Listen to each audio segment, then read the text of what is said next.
All right. Hello, and welcome to another episode of the Embracing Joy podcast. And I'm so excited to announce our special guest, Joan Mason, Esquire. Thanks for joining us, Joan.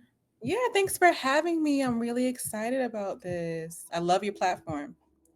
Thank you. It's a pleasure to have you as well. I know this is going to be a great episode because we're going to talk about how you blend law, spirit, and wellness, because you've been able to do that with your practice as an attorney.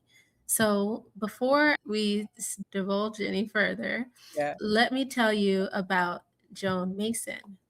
She is a Florida licensed attorney, but she's also a certified yoga teacher and an intuitive energy practitioner whose spiritual path is rooted in Christ and enriched by her Jamaican and West Indian heritage.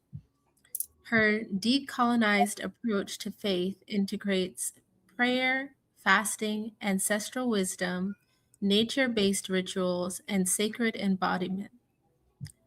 Joan blends her legal acumen with holistic wellness practices to guide others into deep alignment and congruence. Wow. So it's such a pleasure to have you here because you are unique. Like, we're all unique, but Yeah. you're especially unique in so many ways as a practicing lawyer. And you also have such wealth of intuitive and spiritual knowledge. And you're also a certified yoga teacher. It's true. Yeah. So those practices, I'm sure, keep you well balanced and you can help other people find balance. So the goal is for me to be balanced. It's not always as streamlined as I would like it to be, but balance is always my goal. Practicing law, being a litigator in particular, is extremely tense, for lack of a better word. There's always something happening. There's always a fire to put out. Somebody's always mad. The judge is mad. Your client is mad. Opposing counsel's mad. Everybody's mad. Everybody's angry. Mhm. And it there's always so many spinning wheels spinning at once. So it's for me to function, I needed to find like a practice that would help me ground and not so I wouldn't get lost in the chaos, for lack of a better phrase. And yeah, like that's what my spiritual practice has done for me. That's what like my movement practice has done for me. And the more I align myself with those things, the more I like interface with those things, the more balanced I feel, even if it's not for the whole 24 hours of the day, I can still find my little pocket of peace. Mhm. So how do you feel that it helps you find a little your practices help you find a little bit more balance, but I'm interested to know what kind of led you to those practices. Can you tell me a little bit about your path or your journey towards becoming a certified yoga teacher in particular? So, yoga is something that I've been practicing semi consistently for like over a decade. I wouldn't consider myself like an advanced yogi. Like, I'm not, balancing on my head or anything like that. But I've been practicing for a while and I wanted to deepen my practice. And it was also because I had gone through a lot of training, if you will, like learning different modalities for regulating energy, moving energy, calling my energy back. But there was still like a layer of healing that had to take place on the body. And meditation is beautiful and wonderful, but there's almost like, what do they say? There's some like experiences that you walk through as a human being. Those experiences, when you move through them, sometimes that quote unquote trauma, or you want to call it energy or pain or however you want to categorize it, it gets stored in your body, like your muscles, like the fascia, sometimes the way your spine, like the way you're able to move in your body can speak to what you might have gone through in life. And I had a lot of like neck pain, like a lot of back pain, lower back pain, tight hips, and all those things that if I could point to not necessarily specific moments in my life that would have created trauma to get stored in those areas. But when I think back on, like, my circumstances, it makes sense that my body didn't feel safe enough to express these things. And so it just stored them. And when I go to my mat, I find a way to release that energy. Mm-hmm. Because it's about me in my nervous system. Does my nervous system feel safe enough to not to know it's not in that state of trauma anymore? Because I was at a point when my practice, when I was at a firm, sidebarring a little bit, I no longer I work in house now, but when I was at like one of the larger firms in Miami, and I was billing, it would like I would get like a trauma response from like an email. It would be ridiculous. And there's nothing happening to me in the grand scheme of things. And I'm a person who practiced criminal, right? So I started in criminal and then I made my way to civil. So my threshold for stress is actually higher than the average person. And I think that speaks to like why it takes so long for people like me, Black women in these fields, to burn out, because we're just used to working under a lot of pressure. But when I started responding that way, my body started to respond in that way. I knew that something in me was misaligned, and it wasn't dealing with my present circumstances. It had nothing to do with the actual case, email, or anything that was behind it. It was a signal that my body had that this equals threat. Mm-hmm. And I needed to find ways to communicate to my body, like, babe, we're not in that space anymore. It's not that deep, Does Mm-hmm. that make sense? Yeah. So coming from, I'm not going to like medicalize because this is not what this No, show is. you can't. This Everyone brings in the their show entire is, self. but You yeah, can't. we do bring our entire self. But yeah, it's like we have a fight or flight response. The anxiousness is part of our normal reaction to certain things that can cause stress, right? And then you have a fight or flight body response to those things, which in modern, so it used to be that would be a lion, like that email Yeah, for you was like like a a bear. lion. It's like a Yeah. lion, bear, Like and it's like, a no, babe. Like they lion just or a want to know, bear. update your billing, and it's just like Mhm, that. Still would be. It was just like a pain point for me. Like emails like that, mhm, like constant demands, things that were reaching for my attention or demanding things from me across the board, not just in my career, but like extracurriculars that I was partaking in, like being on like boards for different organizations. I was doing too much. I was doing too mhm, much, and my body didn't have a space to properly regulate because I've always been doing too much. But you reach your threshold, and maybe like 2 years ago, so what's that, like 2023, I faced like significant burnout. Like I quit mhm, my job without a plan. mhm, Not proud of that, not a great idea, but I knew it was a point where it's just like I'm just gonna have to let God take it and like mhm, figure it out, because I'd achieved a lot at that point in time, but it wasn't satisfying. And it didn't what the things and the accolades that society and my upbringing told me to strive for and that I had accomplished, they didn't bring me the sense of satisfaction or peace that I thought I would have.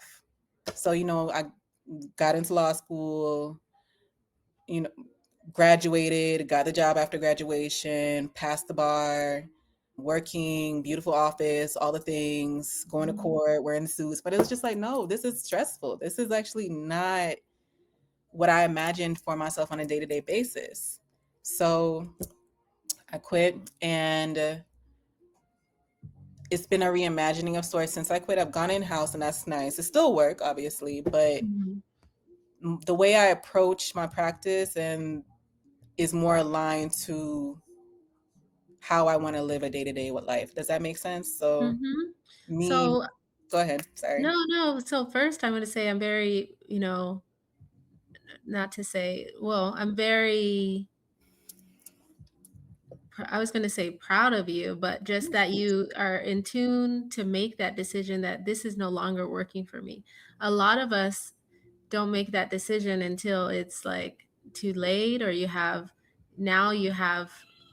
maybe mental health problems. Now you Mm, have physical health problems because that, like you said, the back pain, the issues, they can come from staying in a place that it's no longer serving you, or you're trying to figure out how to best manage both yourself, like your overall wellness, and your job, and to have a job or position where you're able to do both, where you're able to take care of yourself, at least to an extent that Mm-hmm. that it's not harming you and you're not. Mhm. Yeah, because I'd seen the end of the road through a lot of mentors that I had. And like even like family members, there are a couple of family members that are like extremely successful, but there's a cost to be paid, especially, as a Black woman in these arenas. One of my mentors, I remember we had a case and she literally settled that case for like something crazy. It had to be like $12 million. The settlement was Mhm. wild, wild Mhm. settlement. And her cut from that is like maybe, I don't know, like a 1.2, and the firm Mhm. gets maybe 2,000, what, 2 Mhm. million rather. Mhm. Mhm. And I remember the next week she had a panic attack because we had CMO orders that we had to send to court. That was case management orders we had to send to court. I was Mhm. like, there is nothing on God's green earth that can make me feel any type of way about anything the court is asking me if I just got 2 million, $1.2 million wired to my account. And she also had like a lot of physical ailments. Like she had sciatica, all the other things. And I had another mentor who had similar issues as well. Like the bone in her hip was, I don't know if it was collapsing or, for lack of a layman term, like dying. She had to get like several rounds of surgery over it. And Mhm. there's so many other people I know in like high powered positions who have like a similar story. Like their bodies almost shut down on them, but they're making the 6, 7 figure salary, and they have the power, but to me, it just didn't look like it was worth it because they didn't have the level of peace that I Mhm. aspired to. And Mhm.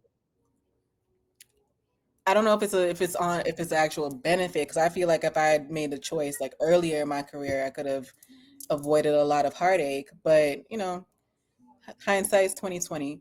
But I had the benefit of like looking at the choices they had made and the concessions they had made for, money and power and prestige, and whether or not it was serving them in a real way. It was serving them in ways where, they were important in the eyes of other people. They are important in terms of what they do, but like them themselves, when they come home to themselves, there's a lack of ease. And so it was just very interesting. And I had to make some choices. And yeah, like Mhm. that's what I did. And, that's a powerful choice that you made. I think a lot of people that are listening, especially like lawyers or people in high powered positions, may learn to wake up and remember that they have to also take time for their body and themselves. Hmm. The work takes a large toll, but they also need to make time for their body and their mind. Yeah. And I've learned that on many ways. Like I think women are naturally designed, or maybe not designed, program conditioned to like give up themselves completely until you're depleted and there's nothing left for you to come back to. Mhm. That's something I've seen time and time again. And every time, like the more I go into, like the deeper I get with God, for not lack of a better word, the deeper I get with God, it's Mhm. always a reminder like this can't be my assignment here. My assignment can't be reduced to go and make a bag of money and get stressed out in the process, because it feels kind of like a cop out. It feels like a trap. To me, it feels like I'm exchanging something very precious, like my life force, my vitality, for them to give me a really attractive salary, but the salary is attached to a bunch of stress. Not even stress, is attached to almost misery. Like the statistics for lawyers and their mental health, they're not that great. And it's not that great because the field can be very violent, for lack of a Mhm. better word. It's adversarial by nature. Mhm. And I don't know if it's like that by design. Maybe it is like that by design in many cases, but it's It's interesting. It's just very interesting about the messaging that we get when we're professionals in these fields. And you know, you're a doctor. They want to run you guys ragged in clinics and hospitals. And you don't. I have a cousin. She just got on to the NICU ward, and she does not sleep for real. Like, she literally doesn't sleep. So it's just like, and that's worthy work. The stuff that I would people are arguing over dollars and cents. It wasn't as if I was like, litigating for my client to stay out of jail at this point. This is just people arguing over Mhm. money. And there's nothing wrong with it, but it's just like, I don't think it's worth my health. Has your practice, both your yoga practice and your spiritual practice, has that helped you find more joy within your work and have your work be more sustainable? Yeah, I would say so. There's a natural level of empathy that I carry towards my clients, and sometimes it comes out more than others. Right now, there's not really a need so much for empathy, but I have to deal with people regardless of wherever I go. And it's almost like I'm constantly babysitting other people's emotions. And that's not necessarily a bad thing, but that is the job of the attorney. You have to bring things into context for your client. In many cases, they might think that, oh, we got a motion for this, the world is falling, the sky is falling, everything is, and it's just like, babe, no, this is a piece of paper in the court. We can respond to this motion, set our motion, and we go and talk to the judge. It's taking the bite out of things, because people get threatened very easily when it comes under circumstances like going to court, having something filed against them, or having to sit. I had a client who was being prepped for her first deposition as like a rep for the company, and she started crying in the middle of prep. And I'm there, the lead attorney is there because I'm an associate at this point. And I'm just like, babe, this is not a test. You are not on trial. You are not on trial. Everybody gets to go home. And she's just so nervous. She doesn't want to mess up. She feels like her job is on the line. She doesn't know what to do. No, she's never done this before. But it's just like it's the whole thing is just like, I bring a level of empathy. I bring more humanity to it, I think, because some of these moments can feel very sterile. And Mhm. it's just like, yeah, helping to people to ground and understand that, yeah, you're safe. There's nothing's bad gonna happen to you at the end of this conversation. And I've had to do that for clients where something really bad could happen to them. Like, once more, I did criminal. Like, there were times where my clients were for real facing jail. And it's just like, I have to bring them into reality. Like, hey, we can fight for this. I'll fight for this as long as you want to. But at the end of the day, that judge can make a ruling and you can go away. Are you good with that? Are you at peace with that?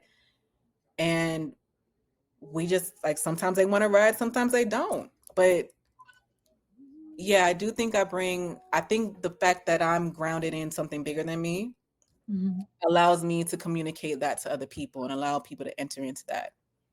So I don't know if I answered the question. Yeah. Did I answer the question? Did I? Yes, definitely. That your groundedness that you got from your practice and from doing yoga helps you ground your clients and help them in their time of need, especially when they're dealing with heightened emotions. So, Mhm. and we all have times where you deal with heightened emotions and you may need that grounding presence.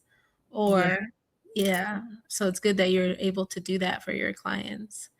If you could give any piece of advice or tip for someone who feels kind of burnt out or feels anxious about emails in their current job, what would you say to them? I would tell them to go touch grass. And I know that we use that as like a phrase, and it's really, but literally, go touch some grass. Go outside and stand, put your feet in some earth, and go Mhm, and breathe very deeply, because it sounds like usually your nervous system is kind of disconnected from itself, or you're disconnected from yourself. And find something for everybody. It's not, my thing is like, movement, yoga, prayer, God, Christianity, all the things. mhm. Oh, did therapy or any medical treatment play a role? I mean, you don't have to say be, you don't have to say, but I'm just you Yeah, don't I have, think yeah, you so. Yeah, therapy definitely is helpful. I've been some not fun fact, but I started therapy in my first year of law school. My first year of law school, I lost my grandmother and my mother within 6 months. So I needed to go to therapy, right? And from that, I stayed in therapy probably consistently until I graduated. And then I started again at the top of the pandemic. And I'm still in therapy today. It does help. But talk therapy for me, it was like, mm, it got to the point where it was like, I'm so tired of talking about this because my mind is very, very analytical. I can theorize and like think through things. And like, I'm very hyper aware of how I feel, why I feel like this, and how I got to this current state in my headspace or emotional state. Intellectualizing things did not make me feel better. Talking to about another person didn't necessarily make me feel better because it kind of just felt like we were both talking about something. She was gaining new information, but it felt like I was talking about something that I understood very deeply. What did help, I think, was EMDR. I really mhm. enjoy EMDR because it's almost like if you're a person who deals with like ruminations, and that's what I would have like a lot of ruminations about traumatic events or Mhm. So in your things case, yeah, in you my had, case. yeah, In my in your case. Mhm. and the EMDR is almost like it closed the thought loop, for lack of a better word, and it reframed it and it neutralized it. So that to me was very helpful. Talk therapy is helpful. I still see my therapist, semi regularly, and it takes a minute to find one that you really vibe with too, right? Mhm, So that mhm. has Yeah, something it to do. does. But I really love mine. She's But great. but the first step you would give to someone is to get outside and get some fresh air and take deep breaths, Yeah, and like then think demystify. about all those things that, medical, from the medical side or the holistic side. But I of don't course, know if anything has to take precedent over the other. I think they're both helpful, and sometimes one thing is easier is it's just easily accessible than the other. But it's very easy for you to go and move your body, change your current state of surroundings, like just go on a walk and just disconnect from whatever is triggering you, and actually interface with nature, interface with the earth, because the earth really is like a big support system, like as an ecosystem, as like a sentient being, as a consciousness or whatever you want to call it. It is mhm. highly invested in us as humanity, and what we're doing is offers like so much nourishment on an emotional level, not just on a physical level. And Yeah, yeah, even there's some studies that show that forest bathing, which is going out in nature and mm, being near the trees and touching the trees, it can help fight cancer. So exactly, being in nature is so good for our health. it And is when we're at work, we're stuck inside most of the time. under fluorescent lighting and Under stuff. Like Mhm, we weren't designed to just be in little boxes typing away at our keyboards and answering our emails and having conversations. We need to interface with like creation. Like creation needs to interface with us. So mhm. yeah, I would encourage people to do that. Forest bathing is like it's hard to do that in Florida, but there are a couple of They're places. little trees, they're little, Yeah. they're One of bugs. my friends actually has a platform called Forest Bath Miami, and Okay. she does a really good job about bringing people into that space with nature. Nice. Yeah, there's some trees in Florida and in Miami. We have a lot of trees, it's true. Mhm. So, with that being said, let's get to our wrap-up questions. And who is a model for joy in your life and why? So yeah, Christ is a model of joy for me. And I say that Jesus is a model of joy for me because he really embodies like the real goodness of God. He embodies what it means to live out a purpose properly, like in totality, and being constantly in God's presence, being aware of what real joy is outside of like these man-made constructs. Does that make sense? Mm-hmm. Yeah, I don't know if I'm putting it into words right, but like he's really my model for joy. Like I think about Yeah. what he would say about like when he would say, allow the little children to come to me because they are the closest to heaven, and God hears them. And yeah, he's just he's that dude. He's really that guy.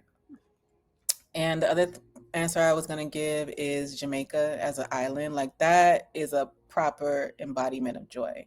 Like Jamaica is, I don't even know how do you even categorize that? Jamaica is probably the epicenter of joy in the Caribbean as far as I'm concerned. Now I'm a little biased as a Jamaican, but it's just like the beaches, it's the sunshine, it's the people, it's the music, it's the food, it's the way we carry ourselves. Like we went through a category 5 hurricane a few weeks ago, and it's terrible. It really, like the island was leveled, it was put in a state of disarray. We're still recovering to this day, and we're going to be recovering for a while, but there's still some joy there. There's still joy. There was joy before the storm was coming. People were Mm-hmm. making their videos about, dancing in the rain and like making light of the situation, but not taking it serious, but still like, yo, a hurricane is going to come. It's going to come. Still making their jokes. And after the storm, like places would be like a river would take over a community, and like people would just go. You see children like not surfing down the river, almost like they sledding down the river, like slipping, sliding down this river, Mm-hmm. and just like having fun and like and still living life and not stopping. So that's a place that can teach you Yeah. about real joy. Yeah. And real joy is independent of circumstance, just like Jesus, right? He went through so many difficult challenges in his life, but he maintained joy and love and purpose throughout his years. And we get to celebrate the birthday soon. Yeah, that's the day we Jesus' birthday celebrated. is coming up soon. That's the day we celebrated. Christmas is coming up soon. So we have the Christmas banner on today. Yeah. But with that being said, if you were building a cake of joy, metaphorical cake, what are the top 3 ingredients? mm, I would put spirit, God, in the cake. Like Mhm. that would have to be present. I'd put nature, and I would put community.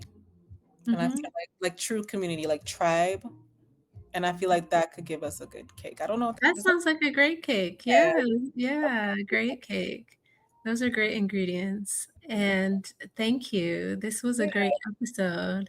We normally play a warm-up game, but we'll play a send-off game. It's called convergence. So we just say the first word that comes to your mind, Okay. and I say the first word that comes to my mind on the count of 3. So we say, and then each consecutive words, we see how the words can connect Okay. somehow, but we nothing too specific, like for people's names. Okay. 1, 2, 3. Water. Faith and water. Okay. You said So faith or vague? faith. Faith. Okay. Something that connects those 2. Baptism. I was gonna baptism, but we supposed to wait till 3. but, Oh, but that, man. Oh, that's sorry. okay. I was saying baptism was the my Oh, word my too. bad, my bad, my bad. No, no, that's good. Yeah, yeah. So we are We're um aligned. we are aligned. Yeah, we both said baptism. So Okay. that's it. So that's the end of this Yay. episode. Thank you for having Thank you. It's such a pleasure having you. Listeners, please make sure to like, subscribe, put a comment down below, share this episode with a friend who needs to hear it, and take care. Have a joyful holiday. Take care and tune in next week to our me. next episode. Bye.